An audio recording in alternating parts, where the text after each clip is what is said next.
દોસ્તો, દક્ષિણ એશિયાના આકાશમાં આગના ગોળા વરસી રહ્યા છે.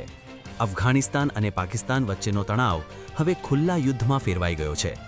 ઇસ્લામિક એમિરેટના સંરક્ષણ મંત્રાલયે પાકિસ્તાનના અનેક સૈન્ય અડ્ડાઓ પર હવાઈ હુમલા કરીને વળતો પ્રહાર કર્યો છે. મુખ્ય ટાર્ગેટ રાવલપિંડીનું નૂર ખાન એરબેઝ, જેને ભારે નુકસાન પહોંચ્યું છે. અફઘાન વાયુસેનાના આ હુમલાઓમાં નૂર ખાન ઉપરાંત ક્વેટામાં પાક આર્મીની 12મી બ્રિગેડ, ખૈબર પખ્તુનખ્વાના મોહમ્મદ એજન્સીનો કેટ કેમ્પ અને અન્ય અડ્ડાઓને નિશાન બનાવાયા. મંત્રાલયના કહેવા મુજબ પાકિસ્તાનને મોટું નુકસાન થયું છે.